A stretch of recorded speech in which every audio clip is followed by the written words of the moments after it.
this is hook-line pullovers with a strap. So for this exercise, you are going to need a yoga strap or something similar. Do not use a resistance band. Resistance bands do not offer you, ironically, enough resistance. So it has to be something that has no give in it. So it could be a belt, it could be a dog lead, it could be something like that, but don't use something that's like rubbery and is going to stretch, because it's not going to wake up the muscles in the way that we want. We're creating a circle with whatever implement that we have, and we're sliding our strap around our thighs like so.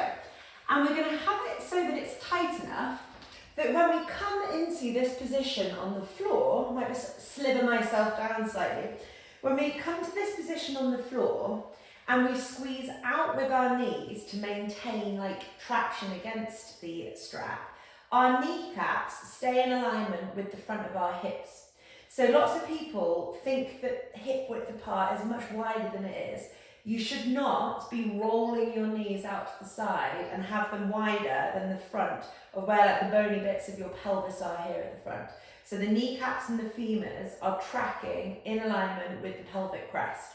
You're also making sure that the middle of your toes and ankles are also in alignment with your hips.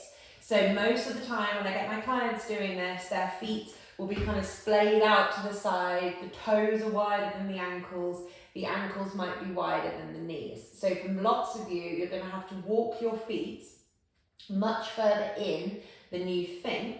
And then when you kind of got yourself to that position, you might want someone else kind of watching you, or take a video of yourself or watch yourself in the mirror or something.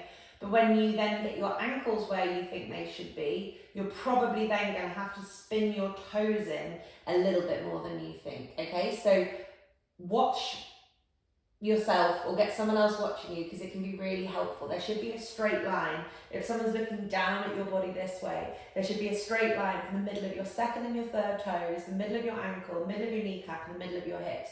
Watch that the feet aren't splaying. It changes everything. Okay, so that's our feet.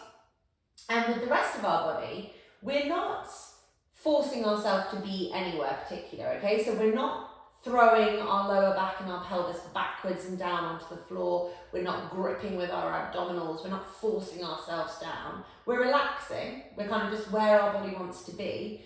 But we are just noticing how it feels. So for me, I don't feel fully balanced in this position. I just have a sense that my rib cage is doing something different from side to side. But I'm not forcing it to do anything.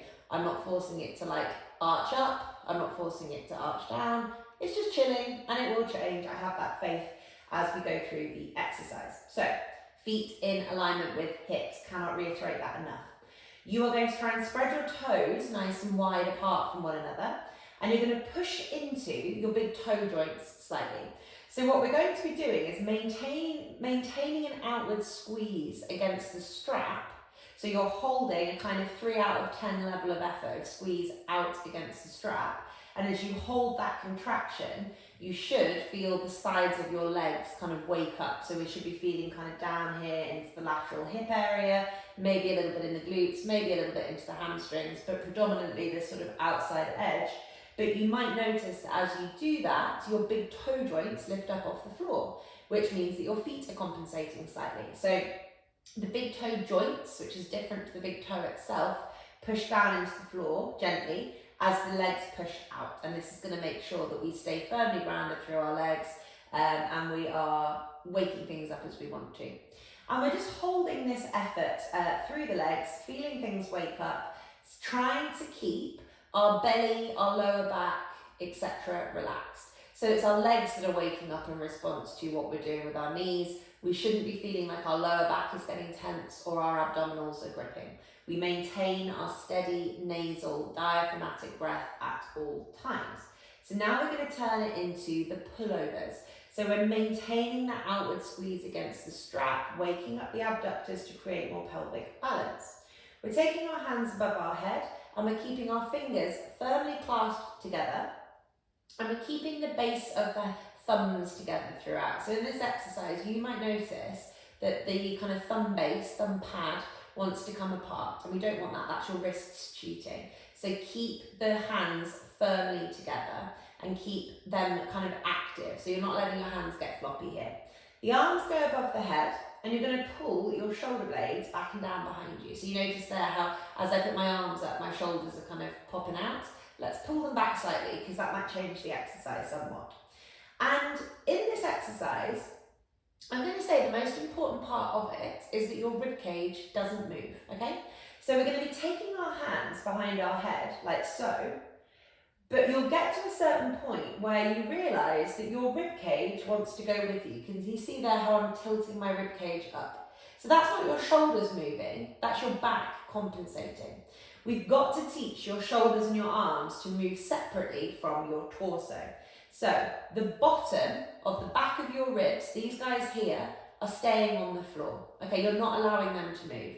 I don't care if your arms only move this far. They might only move a tiny, tiny, tiny bit. That is fine. This is better off for most people than this.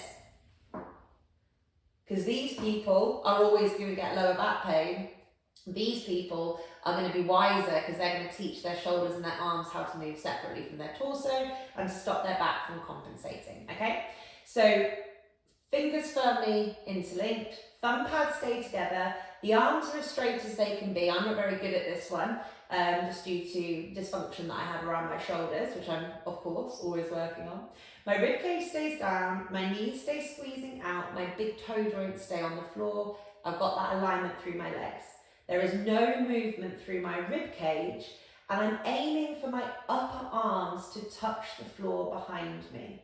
So of course, my hands are also moving towards the floor, but if I only focus on my hands as I do this, if I'm really competitive about getting my hands to the floor, I'll probably start bending my wrists or bending my elbows. If you're hand focused, you might start doing this, which is not really your shoulders moving, it's your lower arms. And what I want you to imagine is it's these guys that are going towards the floor, because if you can imagine the movement driving from the shoulder and the upper arm, you're going to get more movement from the upper arm and the shoulder, which is really what most people need. So we're going to do 10 of these in the video. Off we go. 1. The rib cage does not lift up off the floor at all. There is absolutely no lifting of the ribs. I'm just taking my arms as far back as they'll go without the thumb pads coming apart, without the elbows bending, and without the rib cage lifting. So I'm not competitive with myself about whether or not my hands touch the floor. It's about focusing that the rib cage doesn't lift. I maintain a squeeze out against the strap, which is waking up my sort of lateral pelvic stabilizers to create more pelvic balance. And I'm keeping the big toe joints on the floor, and that may be working for some of you, your kind of calves and lower legs as well. So basically this can be a whole body exercise. I'm going to do 5 more. Hands are firm, thumb pads together, elbows locked, shoulders, upper arms are moving, rib cage is not. 3 more. 1, 2, 3. So that is hook-lying pullovers with a strap.